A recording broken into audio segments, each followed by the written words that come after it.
a su Señor, para él la palabra libre albedrío no existe. Lo declara Lutero en uno de sus escritos y tiene base bíblica. Y él declara porque una persona después que pasa a ser esclavo de alguien no tiene voluntad propia. En el tiempo de la esclavitud los esclavos no tenían voluntad propia. Ellos tenían que hacer lo que les ordenaba su Señor. Y cuando hacían lo que su Señor le ordenaba que hiciera, ellos nunca, de parte de su Señor, jamás recibían una palabra de agradecimiento o una palmada en la espalda. No, simplemente eres un esclavo y vas a hacer lo que se te ordena. En el mundo espiritual suena un poco posiblemente fuerte, suene de repente que a usted no le cuadre, pero yo le estoy diciendo por la palabra, el cristiano genuino, el cristiano que ha creído en Jesús y lo ha aceptado como su Señor y Salvador y se ha comprometido, se ha enrolado en este camino, no tiene libre albedrío. Ahora, hay cristianos dentro de las congregaciones que practican el libre albedrío. Hay cristianos que dicen, no voy a ir al servicio el miércoles porque sencillamente no tengo ganas de ir. Y están practicando el libre albedrío. Pero el verdadero cristiano sabe que hay un compromiso, sabe que hay una necesidad, sabe que él no se pertenece y hará hasta lo imposible por asistir. Es por poner un pequeño ejemplo. Amén. Amén. Entonces, si verdaderamente, le digo esto para que lo medite en su corazón, medítelo en su casa, medítelo con mucha tranquilidad en su hogar. El verdadero cristiano no tiene libre albedrío. El verdadero, el que verdaderamente ha aceptado a Cristo y reconoce que es un esclavo de Jesucristo, no tiene libre albedrío. Hace siempre la voluntad de su Señor. Pero el que no es así, buscará hacer su voluntad y de vez en cuando hará la voluntad de su Señor. Y ese tipo de comportamiento en un cristiano lo dejará más tiempo en el proceso, lo dejará más tiempo en la tribulación, lo dejará más tiempo en la prueba. Pero cuando somos genuinos delante de Dios, los tiempos se acortan.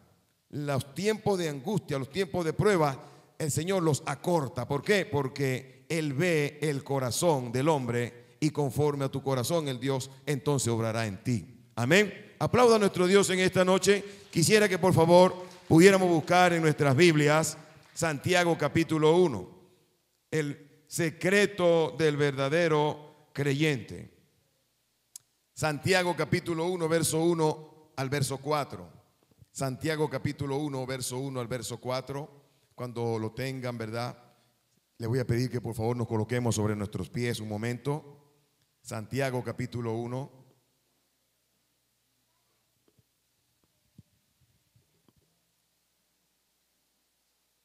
Del 1 al 4.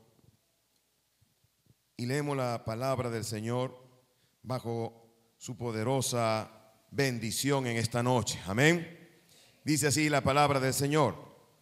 Santiago, siervo de Dios y del Señor Jesucristo, a las 12 tribus que están en la dispersión, salud. El verso 2. Hermanos míos, tened por sumo gozo cuando os halléis en diversas pruebas, sabiendo que la prueba de vuestra fe produce paciencia, mas tenga la paciencia su obra completa para que seáis perfectos y cabales sin que os falte cosa alguna. Amén. Incline su rostro por favor en esta noche. Dios de Abraham, Dios de Isaac y Dios de Jacob, Dios y Padre de nuestro Señor Jesucristo, adoramos y exaltamos tu nombre en esta preciosa noche. Te doy gracias, Señor, por tu presencia en este lugar y te doy gracias, Padre, por cada uno de tus hijos congregados en este lugar. Te damos gracias por cada ángel que has enviado alrededor de este recinto y por lo que en esta noche hoy vamos a hablar en tu nombre, oh Dios. Rogamos, Padre, en el nombre poderoso de Jesucristo, que nos hables a través de tu palabra, nos exhortes, consueles y edifiques a través de tu palabra. Y que tu palabra, oh Dios, saque, oh Padre Santo, de nuestros corazones todo aquello que estorba el fluctuar de tu gracia y de tu poder en cada uno de nosotros y sea derramada tu gracia sobre cada uno de los presentes en el nombre de Jesús. Amén y amén. Aplauda a nuestro Rey y tome asiento en la noche de hoy. Alabado sea Dios. El secreto del verdadero creyente. Muchas veces nosotros pensamos que la tribulación es el enemigo. Pensamos que la enfermedad es el enemigo. Pensamos que una situación de accidente es el enemigo. Yo no sé, posiblemente muchos de los que estamos acá, ahora mismo usted esté pasando por una situación complicada en su hogar. Posiblemente la está viviendo ahora mismo. Está viviendo alguna situación con algún hijo, con su esposo, con algún vecino. Situación de repente económica en su casa. Situaciones difíciles. Yo creo que casi todos los que estamos hoy en día estamos sufriendo situaciones económicas en ciertas escalas, una más fuerte que otro, pero todos estamos pasando procesos económicos, uno más fuerte que otro, procesos sociales, procesos de familia. Y a todo eso muchas veces tratamos de huirle, tratamos de apartarnos de estas situaciones porque sentimos que son nuestras enemigas. Pero ¿qué declara Santiago acá? ¿Cuál es el secreto del creyente? Porque usted como creyente tiene un secreto, ¿sabía? Hay un secreto que nosotros como creyentes tenemos que entender que tenemos, y ese secreto se transforma en un arma. Su secreto es un arma. Lo que pasa es que muchas veces olvidamos que tenemos esa arma. Cuando Santiago escribe en la carta a Santiago, en el capítulo 1, él declara algo que es bastante extraordinario y es bastante hermoso. Dese cuenta que él dice: hermanos, tengan por sumo gozo cuando se hallen en diversas pruebas. Él no habla de una prueba, él no habla de una tribulación, habla de varias que te llegan al mismo tiempo. Cuando yo me convertí al evangelio, al principio el asunto era fuerte. Yo creo que todos los que hemos pasado por ese camino del ser nacido de nuevo al principio es fuerte, porque el enemigo viene con todo. Amén. Él viene y te ataca con toda su fuerza para tratar de sacarte de ese camino en el cual tú estás. Y muchas veces flaqueamos. Le soy sincero, posiblemente hasta yo mismo hemos venido al Señor, y en nuestros primeros años posiblemente usted, al igual que yo, nos descarriamos. De tanta lucha, de tanta prueba, uno se termina descarriando, se va al mundo. Pero hay algo que no se puede quitar, que fue sembrado en usted. Hay algo que fue sembrado en cada uno de nosotros, que aun cuando la persona se aparta y trata de tomar su camino, hay una palabra que ya fue sembrada en esa persona, y tarde o temprano, o mejor dicho, en el tiempo de Dios, Dios lo vuelve otra vez a la senda antigua. Amén. Yo creo que casi todos hemos pasado por ese camino, posiblemente algunos no. Cuando Santiago escribe y habla de diversas pruebas, cuando al principio a mí me tocaban vivir varias pruebas, era algo que era agobiante. Pero llegó un momento que tuve que entender, y yo creo que usted también, tuve que entender que esto no era mi enemigo. Las pruebas no son mi enemiga. Las tribulaciones no son nuestro enemigo. Las tribulaciones, las pruebas son tu amiga. ¿Por qué? Porque ellas te impulsan para que tu fe crezca. Ellas te impulsan para que tu fe se fortalezca. Las pruebas, las tribulaciones, lo único que deberían de conseguir en el verdadero creyente es impulsarlo, hacerlo crecer, agarrarse más de Dios. Y cuando me venía una tribulación y me llegaba otra, uno se angustia, porque uno se angustia. Recientemente hablaba con un hermano de esta congregación, creo que ayer estaba hablando con él, y me lo conseguí, lo llevé a hacer unas diligencias, y él me decía, cuando iba en el carro, me cayeron todas juntas en este mes. Y yo me reía, y yo le preguntaba por qué, y me dice: se me dañó la lavadora, se me quemó la licuadora, el carro no prende, el aire de la sala dejó de funcionar. Y me decía, me llegaron todas juntas.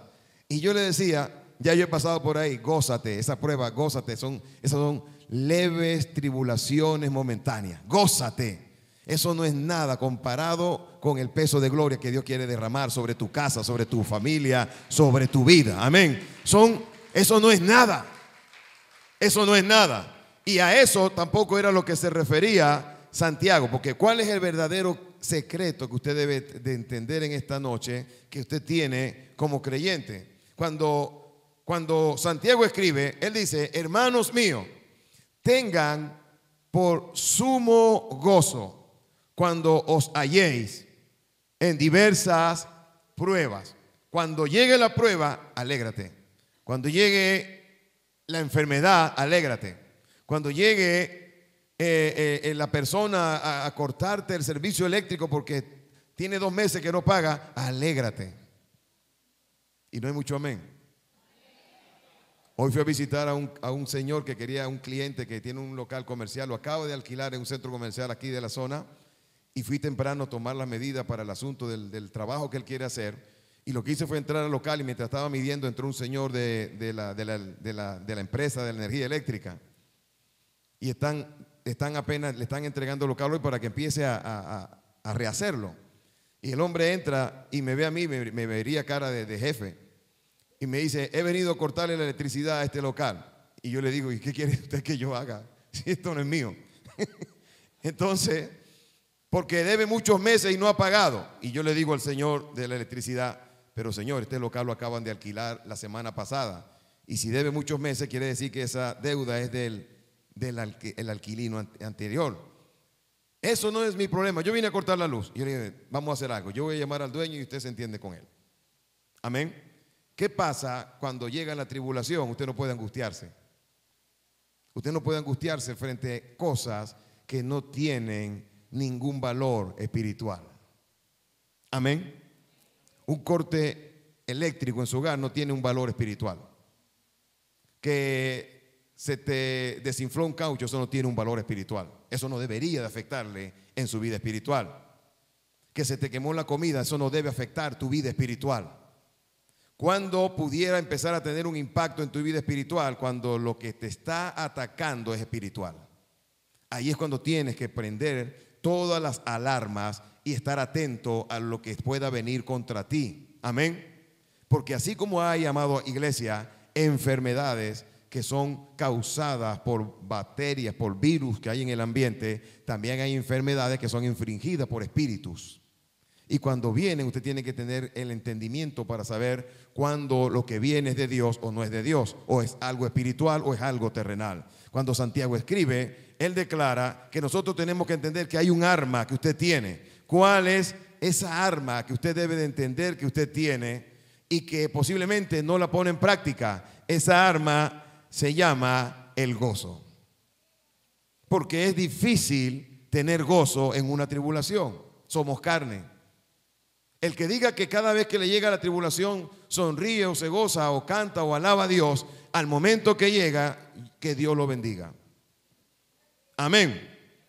Porque siempre que llega una situación difícil, primero nos aflige, nos angustia, pero luego vamos a la palabra y conseguimos pasajes que son un tesoro, que son algo que nos alienta, que nos dan fuerza. Nos agarramos de esa palabra y entonces esa aflicción y angustia empieza a ser transformada en gozo y en alegría y en contentamiento, y en medio de la tribulación entonces comenzamos a gozarnos. Amén. Pero para poder tener gozo, porque el gozo no es el gozo que da el mundo. Para poder tener ese gozo, usted y yo tenemos que tener una comunión con Dios. Si no hay comunión con Dios, no puede haber gozo. Si no hay una comunión con el Padre, el gozo no va a operar en nuestras vidas. Amén. Oiga esto. ¿Qué hacemos cuando vienen las tribulaciones? ¿Qué hace usted cuando vienen las tribulaciones, cuando viene la prueba, cuando viene la enfermedad, cuando viene la situación de pobreza, el estancamiento, la soledad? ¿Qué hacemos? Lo primero que hacemos es afligirnos. Pero Dios quiere que entendamos en esta noche que no importa lo que venga hacia tu vida, entienda que Él está contigo y Él impartirá una solución a la situación que estás viviendo. Él tiene ya la solución para cada una de las situaciones que usted pueda estar viviendo. El asunto es, ¿creemos que la tiene? ¿Creemos que Dios tiene verdaderamente la solución? Amén. Y si lo creemos, entonces ¿por qué nos angustiamos? Cuando usted se angustia, usted manda un mensaje a Dios. Cuando usted se angustia, le está diciendo a Dios: yo quiero resolver este problema. Cuando usted se angustia, usted le está diciendo a Dios, yo necesito resolver esto. Pero cuando usted ve la situación y no se angustia, sino que empieza a cantar, empieza a adorar, dobla rodillas, levanta las manos y empieza a decir, gracias Padre, porque esta situación que ha llegado a mi vida, yo sé que lo que va es a promocionarme, me va a llevar a otro nivel. Yo voy a pasar esta situación, esta prueba, esta calamidad, voy a salir de esto en victoria, en triunfo, en conquista, porque tú estás conmigo. Cuando usted toma esa actitud, tu enemigo en el mundo espiritual se confunde y piensa y dice, lo estoy atormentando, y alaba y glorifica a Dios, y no entiende lo que está pasando. La Escritura dice que usted y yo deberíamos de entender que al enemigo hay que resistirlo para que huya. Amén. Hay que resistirlo para que huya. Segunda de Corintios, quisiera que por favor lo buscáramos. Segunda de Corintios, capítulo 11. Segunda de Corintios, capítulo 11, verso 23 al verso 29.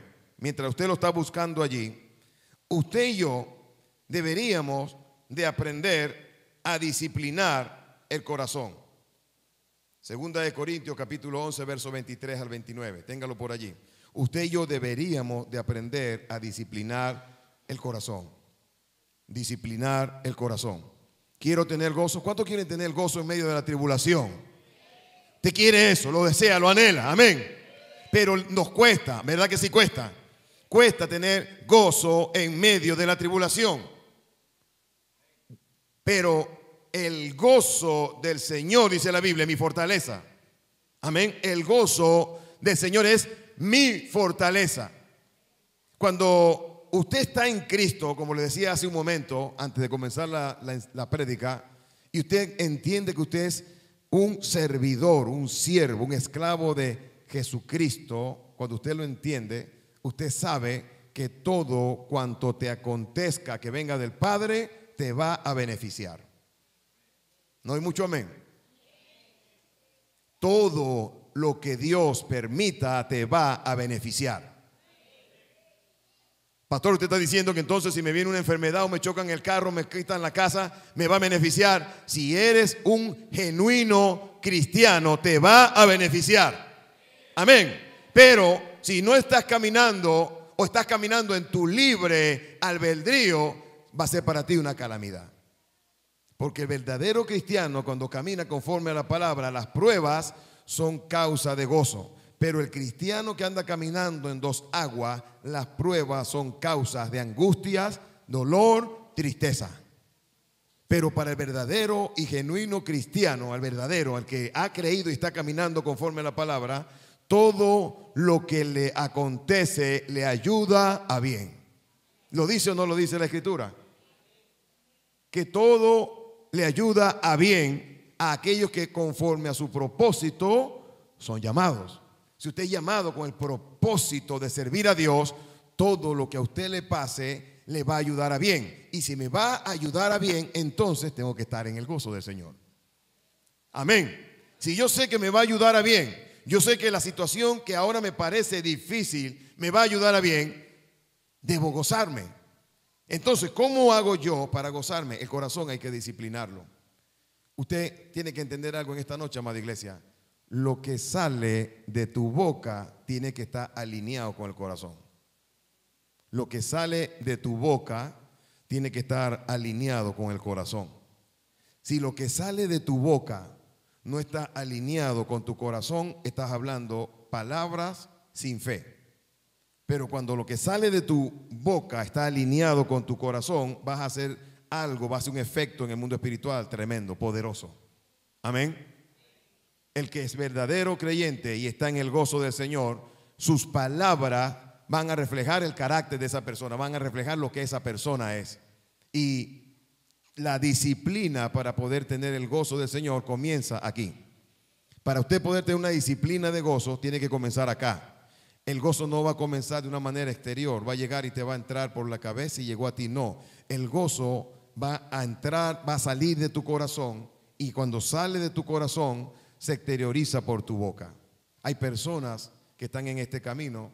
En una oportunidad conocí a una de ellas y siempre tenía una sonrisa en su cara, siempre era un buenos días, siempre no faltaba un servicio, Y un día decidimos ir a visitarlo a su casa, y cuando fuimos, la casa donde vivía era bastante precaria, las condiciones de vida eran extraordinariamente muy humildes, era extraordinariamente humilde, algo que causó un impacto a todos los que fuimos a esa casa. Pero lo que más nos impactaba era ver que una persona que vivía bajo esa condición de economía tan miserable, y era una persona que no se quejaba y siempre tenía una sonrisa y un amén y una alegría en su corazón. Y a nosotros muchas veces nos repiten el almuerzo y nos molestamos. Muchas veces nos dan el recalentado. El lunes vas a comer el recalentado del domingo y dejamos la comida allí, porque somos hombres y mujeres de una fe un poco dudosa muchas veces. ¿Y qué es lo que quiere el Señor con respecto a esto? ¿Cuál es mi secreto? ¿Cuál es el secreto del cristiano? Nuestro secreto es que no importa lo que me vaya a pasar a mi vida o a la vida de mi familia, yo tengo que siempre mantener un gozo, una actitud de adoración en todo tiempo. Amén. Yo creo que casi todos los que están acá saben que ahorita ando accidentado. Yo ando accidentado de unas costillas. Aquí estoy predicando, pero tengo unas costillas quebradas. Y así estoy predicando acá, con mis costillas quebradas.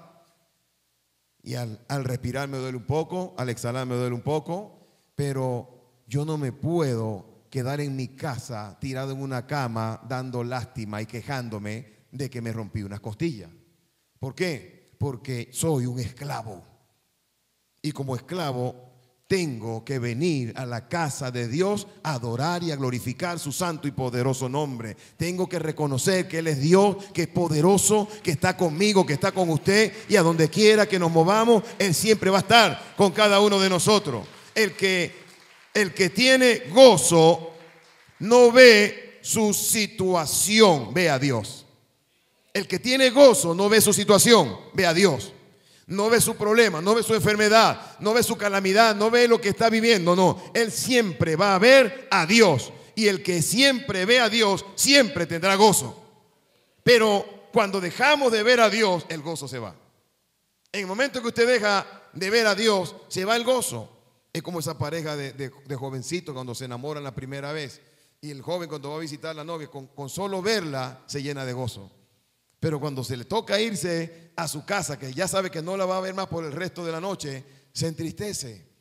Y cuando llega a su casa saca la foto de la novia y se entristece de no poderla ver. Cuando usted lleva esto al mundo espiritual, mientras usted está viendo a Dios, usted tiene que estar lleno de gozo.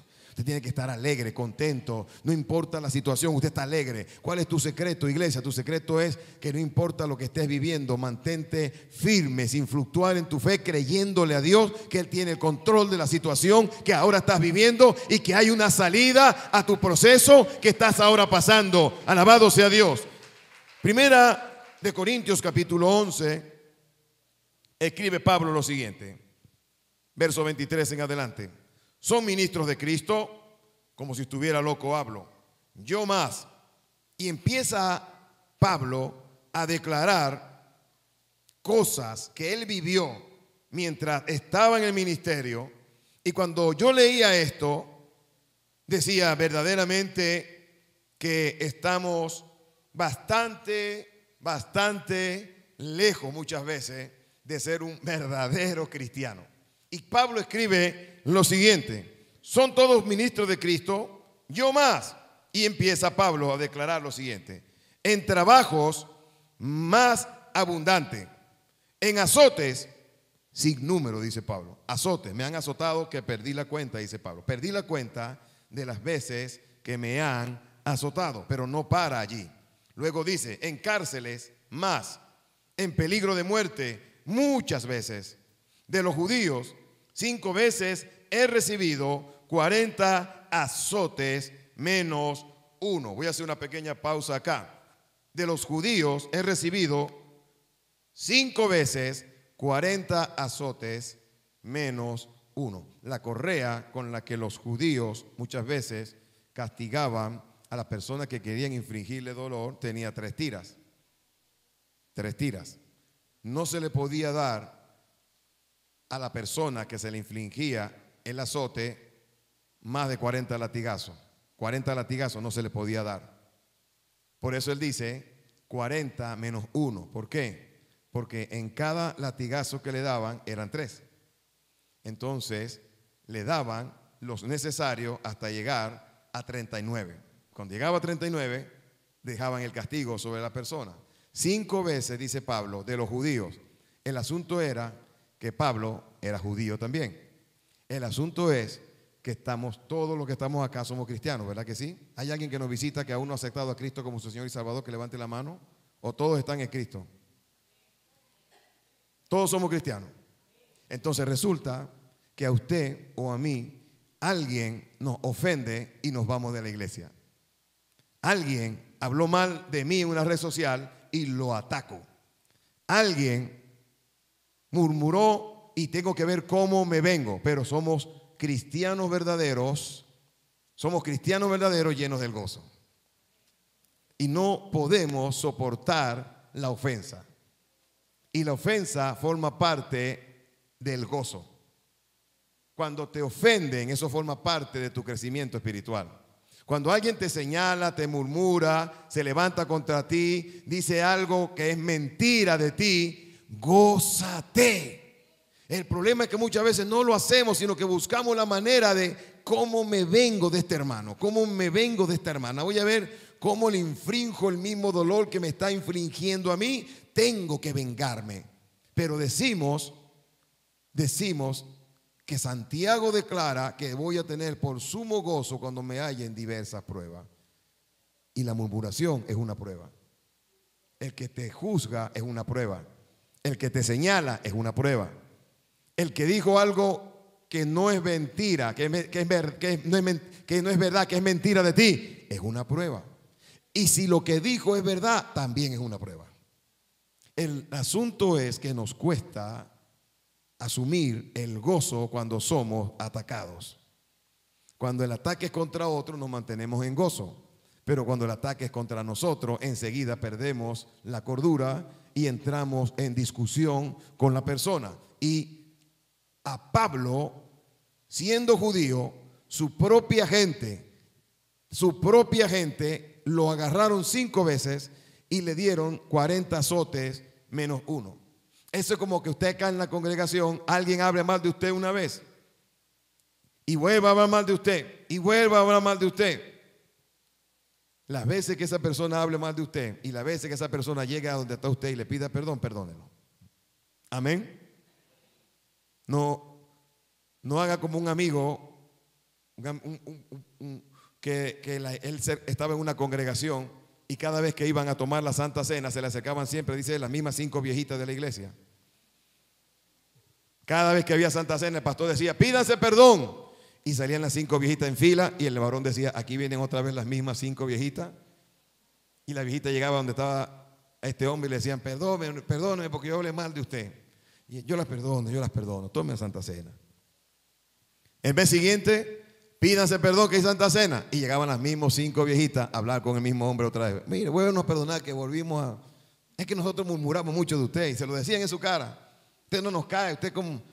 No nos cuadra usted. Y él, las perdono, tomen Santa Cena. Al tercer mes, igual. Y el hombre dijo, me voy a tener que ir a esta iglesia porque si en un proceso de tiempo antes de la Santa Cena llega Cristo, se van a perder estas 3 señoras, estas 5 señoras. Se las va a llevar el diablo. ¿Por qué? Porque vivían murmurando y no terminaban de madurar. Una cosa es que usted perdone y está bien, pero otra cosa también está en que no murmure. Porque dentro del gozo, usted cuando tiene gozo, usted no murmura. El que tiene gozo no murmura.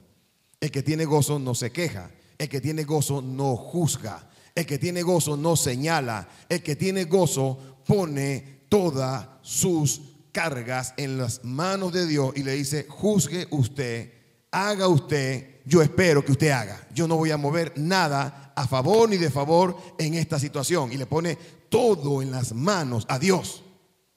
Y cuando usted le pone todo en las manos a Dios, es como la persona que le entrega toda la situación de gasto económico a otra persona. Si yo llegara ahora aquí y le dijera a usted, hermano, que tengo una situación económica, por favor, a terminar el servicio, acérquese a donde estoy yo y yo le daré el dinero necesario para que usted solvente su situación económica. Le aseguro que vamos a hacer una gran fila al terminar el servicio. ¿Verdad que sí? Y cuando usted me diga, pastor, présteme $1000 y yo se los dé, usted va a sentir un gozo.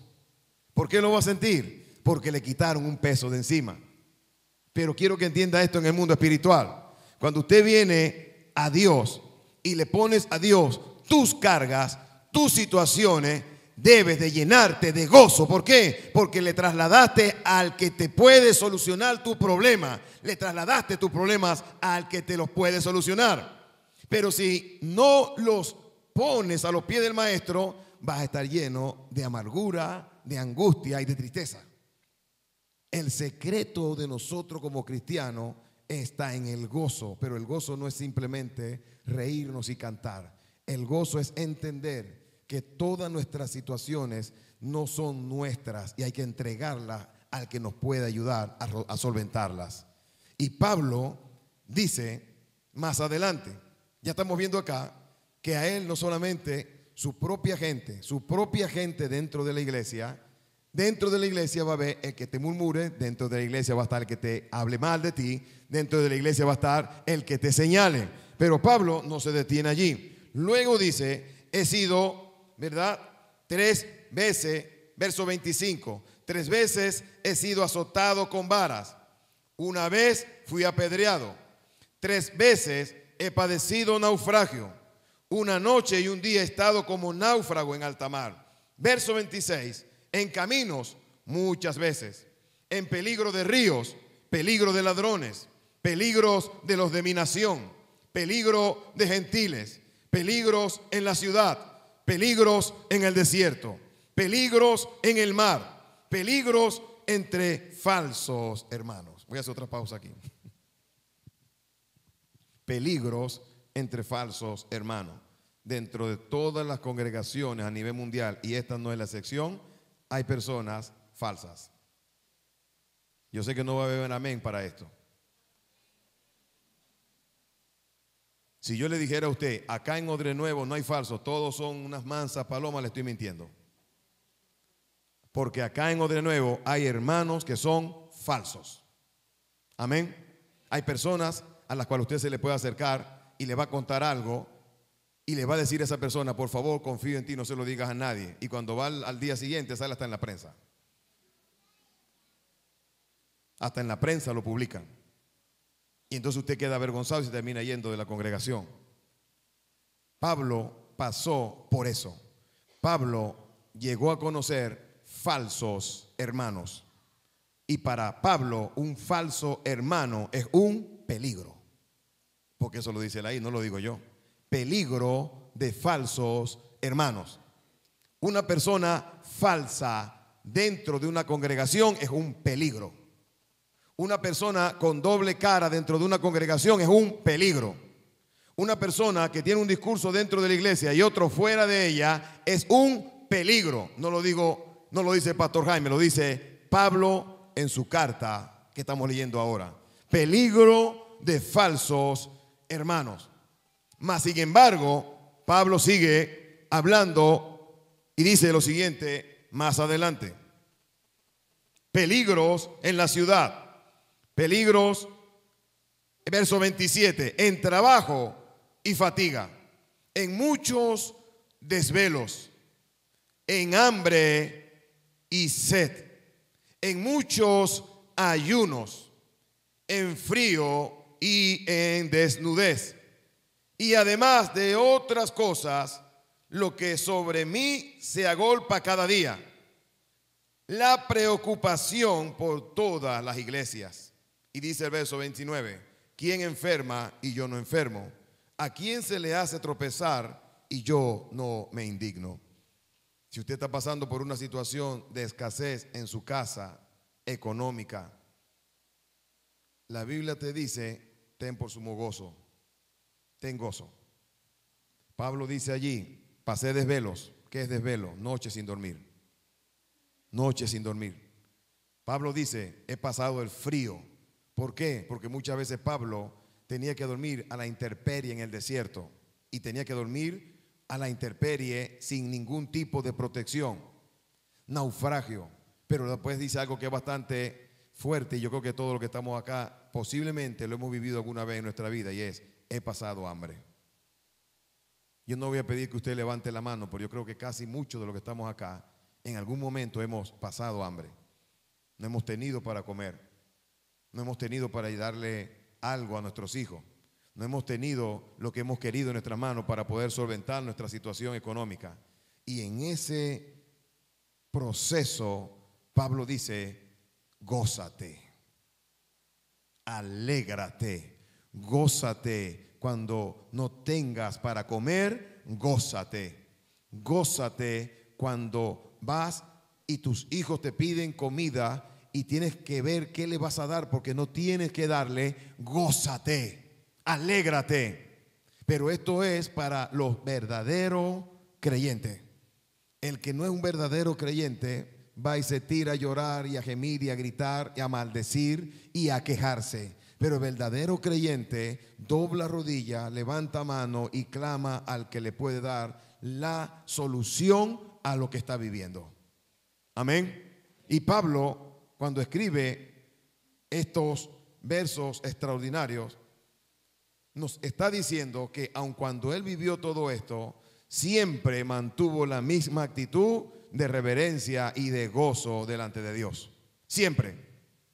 Yo no quisiera, amada iglesia, que usted cuando se vaya de acá se le olvide nada de lo que estamos hablando. ¿Por qué? Porque yo lo que anhelo en mi corazón es que usted siempre esté gozoso, sin importar lo que esté viviendo. Que siempre usted esté alegre. Que hay esposos que son difíciles, también hay esposas que son difíciles. Que hay hijos que son difíciles, también hay padres que son difíciles. Vecinos difíciles, jefes que son difíciles. Amén. A donde usted quiera que vaya se va a conseguir con un conflicto, con una situación, con un problema. Pero no importa lo que te consigas, siempre gózate en el Señor, alégrate en el Dios de tu salvación, alégrate en el Dios de tu salvación. Lo que ahora no ves ya tiene una respuesta, lo que ahora no ves ya hay una respuesta de parte de Dios para lo que tú no estás viendo ahora mismo. Cosa que estás pidiendo y no le ves la respuesta, pero déjame decirte algo, la respuesta ya está dada. Primero Dios ejecuta en el mundo espiritual, luego se materializa. Lo que pasa es que muchas veces nos desesperamos con respecto a esto. Amén. Debemos tomar el control de nuestra situación en vez de tener miedo, ya que nuestro enemigo, el cual es la causa de todos nuestros retos y crisis, Cristo ya lo venció en la cruz del Calvario. Deje de tener miedo, porque en medio de lo que estás viviendo, el miedo llega y el gozo se va. Porque o está el gozo o está el miedo. O está el gozo o está el miedo, pero nunca van a estar los dos juntos. O está el gozo o está el miedo. Deje de tener miedo en la situación que está viviendo, amada iglesia. Deje el miedo aparte y abrácese al gozo de Jesucristo. Abrácese. ¿Sabe por qué? Porque el causante, el que da el permiso es Dios, pero el que ejecuta la tribulación y la angustia es el diablo, que el Señor lo reprenda. Él ya, Cristo lo venció. Así que cuando venga la prueba, gózate. ¿Sabe por qué? Porque el que viene hacia ti a atacarte es uno que ya ha sido derrotado. Ya está derrotado. Pero muchas veces se nos olvida. Se nos olvida que ya Satanás fue derrotado. Entonces, por amor a Dios, gózate y no dejes que el miedo tome el control de tu situación. Mateo capítulo 10, verso 19 al verso 20. Mire lo que dice la palabra del Señor. Un verdadero creyente, amada iglesia, siempre va a ver a la adversidad, al problema, a la prueba como un amigo, siempre. Amén. Un verdadero creyente cuando llega a la prueba se goza, se alegra, se ríe, porque sabe que lo único que va a lograr es promocionarlo siempre. Y usted dirá: pastor, pero usted si no repite eso, y se lo voy a seguir repitiendo hasta que me muera o hasta que me vaya con Cristo, se lo voy a seguir diciendo. Porque estoy seguro que va a venir la prueba y usted se va a afligir. Y lo que estoy es tratando de evitarle eso, que cuando llegó la prueba usted se goce y se alegre. Yo tengo un niño de 4 años y cuando él tenía 3 años vivía enfermo. Una tos constante, una tos que lo hacía vomitar. Se enfermaba y la mamá y yo gastando dinero, y eso era médico y medicina y médico. Y recuerdo que una noche él estaba acostado en su cama y la mamá le estaba dando palmas ahí en la espalda y el vaporú y la cosa. Y yo me levanté y le dije, bueno, yo voy a hacer una oración. Y le dije, bueno, Dios, yo le voy a decir algo a usted, Padre. Usted me lo dio. Y yo hasta este momento he estado en una total angustia por este niño, porque quiero que sane, pero veo que esto no está dando ningún resultado. Yo te lo entrego, le dije, y si vive, que viva, y si muere, yo sé que se va contigo. Amén. Esa fue mi oración.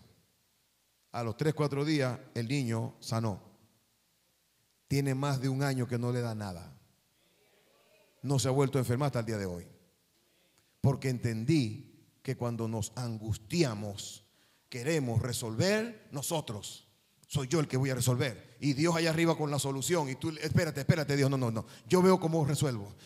Llama a fulano, pide el prestado al otro. Y Dios, pero yo soy el dueño del oro y plata, pídeme a mí. Y así estamos. Así vivimos porque somos verdaderos creyentes llenos de gozo. Pero cuando llega la prueba, la tribulación, espérate Dios, yo resuelvo. Llama a fulano, llama al médico tal, muévete para acá, haz aquello. Y Dios mío, yo pensé que iba a clamar a mí. Clama a mí, yo te responderé, te mostraré cosas grandes, ocultas que tú no conoces. Nos conocemos todos los versículos, promesas poderosas, palabras de conquista, Isaías, Jeremías. Eres trillo lleno de dientes, desbaratarás la tierra, te comerás tus enemigos. Wow, ¿cómo decimos versículos? Pero cuando llega el problema, se nos olvidó la Biblia completo. Nos llenamos de angustia, de terror y de miedo. Y yo lo que estoy tratando de decirle a usted en esta noche, que el secreto del verdadero creyente está en el gozo. Porque cuando usted explota en gozo en medio de una tribulación, Satanás tiene que irse. Porque el gozo que viene del cielo no solamente te dará una respuesta, te dará la salida, te sacará del proceso y te promocionará. Amén. Alabado sea Dios. Aplauda a nuestro Rey en esta noche.